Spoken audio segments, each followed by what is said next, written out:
इस देश में 12 लाख से अधिक साधु संत और पुजारी रहते हैं, लेकिन ये लोग इमामों के लिए वेतन की घोषणा करते हैं, एक पक्षीय कार्रवाई करते हैं। क्या एक सेकुलर एजेंडा है? दिल्ली की सरकार ने किया, पश्चिमी बंगाल की सरकार ने किया, महाराष्ट्र की सरकार ने किया। क्या यही सेकुलर एजेंडा है? सांप्रदायिक आधार पर ये लोग बांटते हैं समाज को।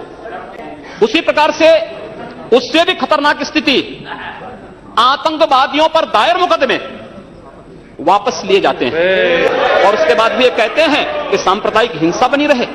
महोदय, चर्चा का विषय होना चाहिए कि आखिर सांप्रदायिक कौन है, कौन है सांप्रदायिक?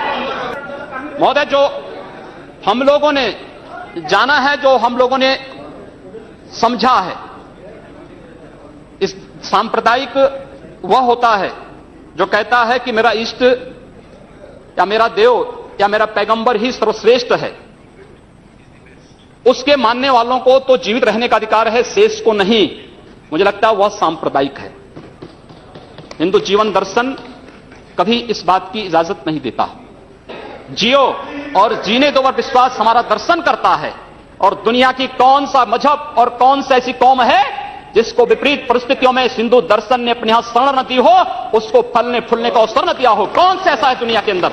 लेकिन आज जिस हिंदू दर्शन ने सबको शरण दी, सबको फलने फूलने का भरपूर अवसर दिया, आज जब उसी के खिलाफ षड्यंत्र होना प्रारंभ होता है तो उसे एकजुट होना तो पड़ेगा ही। और मुझे लगता है इन लोगों के कर्मों का फल है कि पूरे देश का हिंदू जनमानस आज इस बात के लिए तैयार हो रहा है कि उसके खिलाफ आज शासन तंत्र से जो षड्यंत्र हो रहे हैं उसका जवाब अपने स्तर पर देना ही पड़ेगा।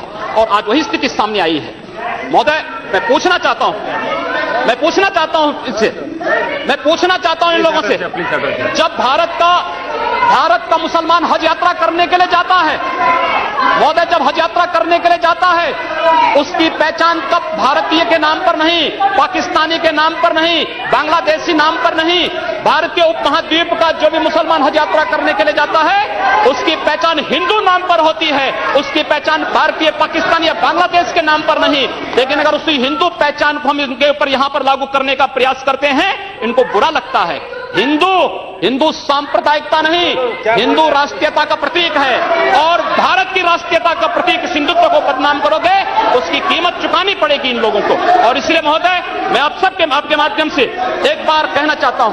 महोदय, एक बार गुरुदेव रविंद्रनाथ टैगोर ने कहा था, गुरुदेव रविंद्रनाथ टैगोर ने एक बात कही थी। उन्होंने कहा था, अगर भारत को समझना है, बैठ गए आप, अगर भारत को समझना है तो मैं भारतीय अस्मिता को पहचानना पड़ेगा। और भारतीय अस्मिता को पहचानना है तो स्वामी विवेकानंद के बारे में आप जान लीजिए। स्वामी विवेकानंद ने एक बात कही थी कि गर्व से कहो हम हिंदू हैं। स्वामी विवेकानंद ने एक बात कही थी कि गर्व से कहो हम हिंदू हैं। स्वामी विवेकानंद तो सांप्रदायिक नहीं थे, स्वामी विवेकानंद तो किसी पार्टी के नहीं थे।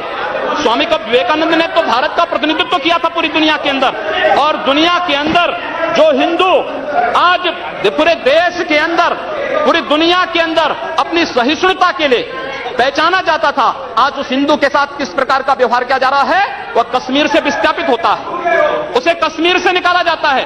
एक भी बार इस सदन में चर्चा नहीं होती है, इन लोगों का मुंह नहीं खुलता जब कश्मीर से 3.5 लाख की संख्या में कश्मीरी पंडित निकाले जाते हैं, तब ये लोग नहीं बोलते।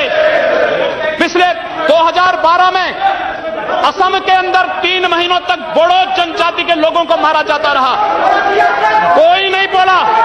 महोदय, कोई नहीं बोला। जम्मू कश्मीर के बाद जम्मू कश्मीर के हिंदुओं के मारने पर कश्मीरी पंडितों को उनके घरों से बेदखल कर दिया गया। एक भी बार ये लोग बोले नहीं, इनको पीड़ा नहीं हुई। दुनिया के अंदर ये अपने आप में बिरला उदाहरण था जहां पर अपने ही देश में अपने ही जानने वाले लोग विस्थापित होकर के खाना बदोश की जिंदगी जी रहे हैं। उस शर्मनाक घटना की निंदा एक भी बार इन लोगों ने नहीं की। मुंबई के दंगों पर ये लोग मौन रहे। जमशेदपुर और भागलपुर के दंगे कांग्रेस के समय हुए थे, एक भी बार इन लोगों ने उस पर चिंता व्यक्त नहीं की।